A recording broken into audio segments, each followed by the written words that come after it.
Hi, everybody. Congratulations. Thank you. Thanks. Cheers, George. Thank you, mate. Thank you. Thanks very much. Appreciate it. Thank you. Cheers, guys.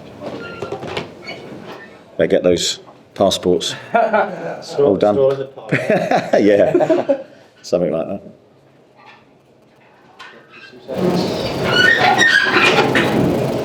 David, do you want to start off, please? Congratulations, Eddie. Thank you. I'm guessing that's not how you dreamt it last night, but you got what you wanted in this. Yeah, it's definitely not how we wanted the day to go from our perspective in terms of how we played. Yeah, we always knew it was going to be a difficult game. There was no underestimating of Everton at all. They're a solid team, men behind the ball. They got a physical threat in their team. So all those things made them dangerous opponents today. But I just felt our desire to win and to do well was probably too great, if that makes sense. I think we made some poor decisions on the ball, very unlike us. We were snatching at things. We were making the wrong decisions a lot of the time in the attacking half. And we haven't played that way for a long, long time. So, yeah, disappointed with our product today. But then you look over the season and you can't fault anybody. It's been a monumental season, a huge effort from the players, and I'm very proud of them. When you look back at this could be a pivotal season in Newcastle's recent history. You must be very proud of your part of your team. Yeah, very proud, because I think if you said at the start of the season, especially the way we started the season, how the season would end, you'd find or struggle to find too many people believe that we were in a position to do that at that time. We had an inconsistent beginning. We had a disruptive summer. We haven't signed a big signing in 3 transfer windows. They're all huge challenges. Lost players as well that we wouldn't have wanted to lose. So the players that we do have regrouped and just gave more and gave everything, and that's why they deserve huge credit. It's very easy now to look back and see it through different eyes, but they're the challenges that we faced. A brilliant group to manage and to work with every day, very professional, and they've got their rewards. Thank you. Got Jordan, Mark, and then Craig, please. Jordan. Are you the end there, Callum Wilson? Emotional thing, was that farewell? Well, let's wait and see. We're going to sit down and talk with his representatives. What I can say is Callum Wilson is and has been just an incredible footballer for Newcastle. Someone who epitomises the spirit that's got us to where we are, really. Professional, brave. I mean, to come here and be the number 9 in the manner and the moment that he did in the club's history, it was a difficult moment. The club needed hope, and Callum gave them hope. Led the line with that, the responsibility and the pressure that role brings unbelievably well. He brings a positivity to the group. He's a leader within the change room. He's just been incredible, and let's wait and see what happens. It was great to see him have that relationship with the supporters. There's still so much respect there between the two. Yeah, you mentioned what a brilliant servant he's been, I guess, from your end. You want to keep him getting sort of your close relationship with him over the years. Yeah, obviously I've got a very close relationship with him, as I'd like to think I have with, I'm going to say all, because that's impossible, but the majority of the players in the squad. I think it's really important that I do. But he's someone I just respect immensely. I've seen the struggles that he's had in his career. I've also seen the successes. I've seen the development. He's never someone you'd want to lose from the group, but obviously there's challenges that we face as a football club. Financial challenges with PSR, with a whole host of different decisions to make. And that's why I said, let's wait and see what happens. Thanks, John. Mark? Eddie, Alex played today. How close was he to maybe not starting? And do you think he was maybe not quite fully fit, Alex, or was he He trained yesterday. For me, that's the day that he had to train to be fit and available. I mean, he hadn't missed a lot of football. It was a week, really, that he'd missed. I think whenever a player misses even that small amount of time, you lose a little bit of sharpness in your game, and I think that was possibly the case. But credit to him, he put himself available. He wanted to play. He wanted to try and make the difference. He had a couple of chances in the game. So I was just very pleased that he was so desperate to play. It's going to be a huge summer now. I'm assuming you're looking to bring players in and you don't want to lose your best players. How big a summer is it going to be for you? I think all summers are massive. It's very difficult to put one ahead of the other. But I think when we haven't been active in the market for so long, in the manner that we want to be active, then there is a danger that you go over a line that the squad weakens because you haven't been doing what you need to do to refresh the group, to challenge the players with new players coming in. I think it's a summer that we have to do that. I know there's that intention throughout the club to do that, and that is the plan. Go to Craig, Ian and Lee Ryder, please. Craig? And you said before the game that you weren't going to look at results from elsewhere, you wanted to get your job done. During the final half hour, were you then all of a sudden aware of results from elsewhere and wanting to know? Just talk us through what you went through. Yeah, that suddenly changed, Craig. From our result, that philosophy went right out the window. Yeah, and it did genuinely, because of course my focus never went from the game that we were playing, because it ended everything if we were able to come back and win. But it sort of had that feeling with about half an hour to go that I expected a real bounce in the second half. We didn't get it. I changed things three times tactically. There was no real change. So you're sort of thinking, this might not happen today. What's happening elsewhere? That was sort of where my brain went. Of course, it was sort of good news, then maybe not so good news, and then finally good news again. And the last stage of the game was strange, because we sort of knew, bar a miracle, that we were going to get there, but we still wanted to try and come back and win. I'd asked this question a couple of weeks ago when you said we visited at the end of the season. Just what is the difference between Europa League and Champions League in terms of, I think I asked it, for the players who are already here, potentially keeping them and giving them what they need, and then attracting others and what you can give in the market? Yeah, I think it is important. I don't think it's like the be all and end all. I think football and football players think slightly differently to that. I think the financial is still number one, in a sense of a player will always, in my experience, look at that as, so of course there's loads of other things, but I'm talking purely when you're talking about a transfer, financials are so important. But the power of the Champions League and the pull of the Champions League is huge, and we can't get away from that. The excitement that this will bring for the people here, and of course it's a selling point for us now. It's an opportunity for us to sell that dream to future players that might be considering coming to us. Obviously, as I said, we've got to get the financials right, we've got to get every other aspect of trying to sign players here right, and hopefully we can do that. Ian? Eddie, can you just relive those 5 minutes when after Everton was scoring and things, then you heard Manchester United scoring, and you were at that time in 6th place out of the Champions League place? Can you just relive that? Do I have to? Yeah, I think, of course, we conceded at a bad time. We'd just made a change, tactical change. I was really anticipating that would help us in our efforts to win the game, and of course then you concede a couple of minutes later.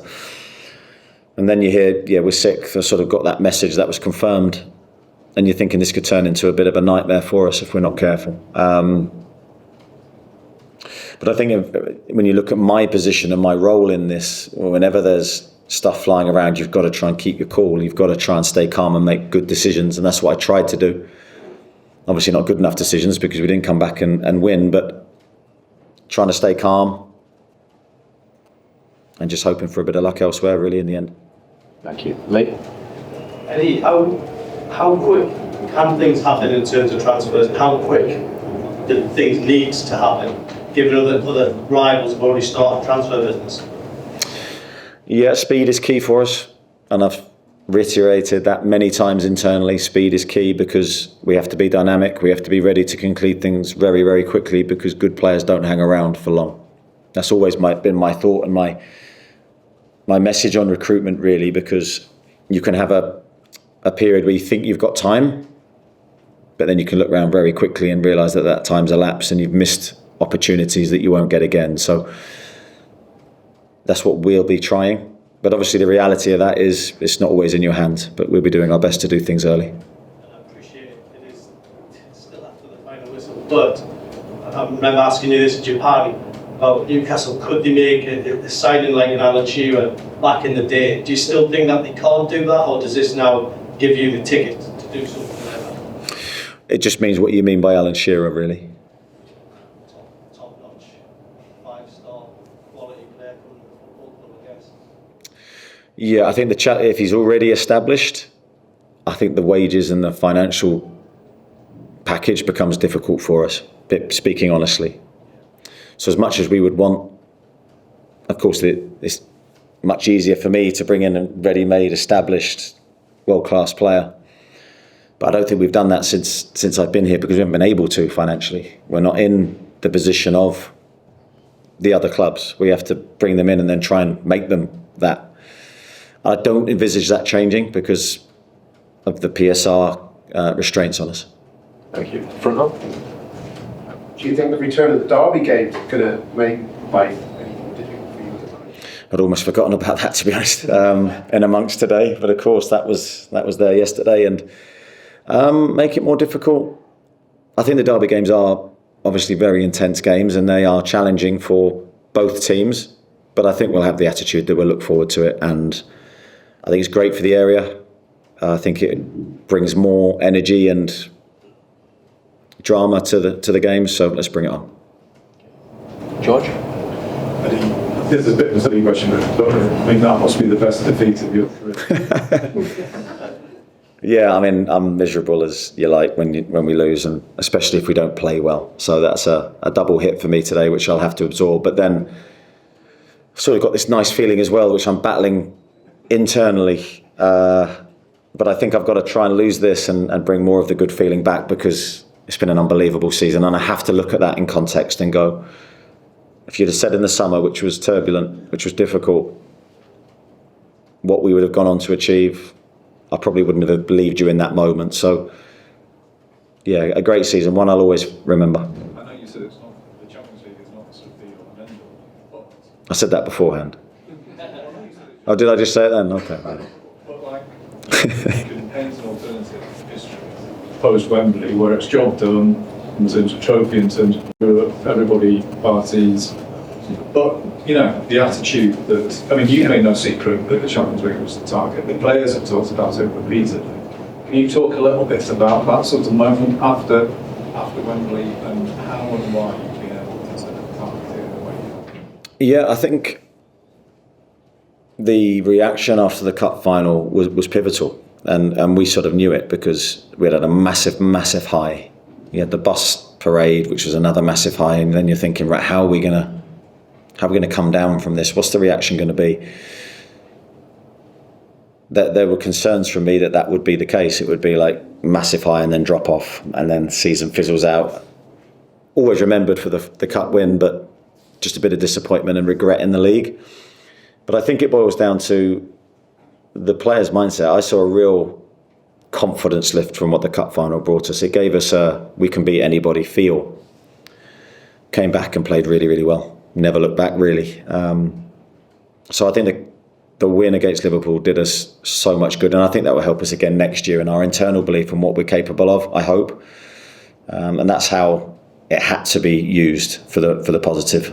2 Champions League campaigns in 3 seasons. The club, is this an elite group, an elite club now? I don't know how you classify it, really. I think that's what we want to be. That's what we're desperate to continue to be, and I think if I answer that with a definitive yes, I'm not sure that's wise. I'll let you judge that, but I think we crave that, we want that. Now my summer will be focused purely on, trying to make us stronger and better for every challenge that we're going to face. Okay, last few, we've got Scott, Martin, Kieran, and one from Gary. Eddie, the chairman was here today. I mean, what does the next couple of weeks look like in terms of meetings and things like that? And are the timetables a little bit different this summer? Because obviously the transfer windows are a little bit different this summer. Yeah, I hope I will. Well, I will have a discussion with the chairman and representatives from PAF today. So looking forward to that. Trying to lay some foundations to what lays ahead for the summer. In terms of timings and everything that follows that, I don't know. But the planning and all the things going on behind the scenes has been there for a number of weeks. We've been working hard to try and set things up for what we need to do. And the first part of last summer was obviously dominated by what Newcastle had to do because of PSR. I think we know this, but just kind of on the record, can you kind of categorically state that the club are not in a position this time round where they will have to sell a player they don't want to for that reason? Yeah, well, as I always have to say this, as far as I'm aware, we have no PSR issues are heading into this deadline. Now I have to put that in there because I'm not seeing the figures and I'm only relaying what I'm getting told. So I think we're in a lot healthier position, a lot stronger position, and we're looking to reverse what we did, last summer, where we're in a strong position ourselves to make additions to the squad. Martin? Eddie, how long after the final whistle did you start feeling happy? I don't know if I am. No, I mean, it's weird. You're jumping up and down with the group and you have to join in, but the part of me was not happy doing it. It's a very weird experience, but I think as the day goes on and the evening goes on, I'm sure I get happier and happier. Did you get any advice on the pitch from your boys about what you hadn't got right to do? No, they were quite shy really today. I think as they get older, are sort of more aware of what they're doing. So I was trying to push them to clap the supporters and a little bit shy. But they'll make up for it when I get home, I'm sure. And so when did you think the Champions League was possible with this players, and given the 3 windows of no signings and sales as well, how great an achievement is that? I think it was probably the run that we had between Brentford and Bournemouth. I think that was where we felt that we grew in confidence, we grew in our style, we grew in the knowledge that we were going to just go out and win games. It was a great period for us. I think it's an unbelievable achievement, I really do. With as I said, with everything that's been going on around it, again, losing Miggy and Lloyd Kelly in January, where players are thinking we need reinforcements, we're losing first team players that we were using. But the group never used that as an excuse. It was okay, it's happened. Let's just give a bit more. That's an unbelievable response from a squad. Cheers, thank you. Kieran? Is there some emotion for you tonight as well? When the last time this group have given so much argument? Always. And it's never lost on me because change is a natural process that you go through in life, and a football squad has to evolve. It has to change. The same people coming back to form the same squad is not healthy. But that's always very difficult to do because you're losing people that have given you, in some cases, absolutely everything in every moment, in every training session, in every game. Some people that have done unbelievable things to help you achieve success. But sometimes the best thing for you and for them is to actually part ways. It's not necessarily a negative thing for either party. But I think we're sort of in that position where we need some healthy change to the squad.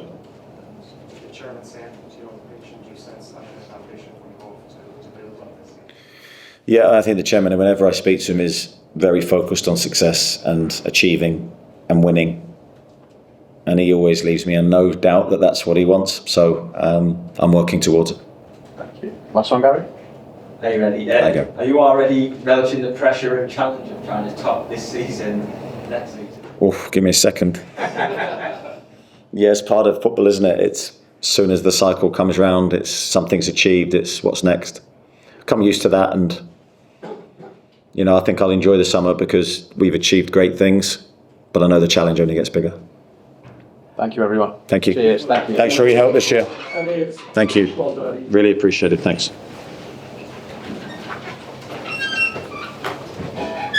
Yeah,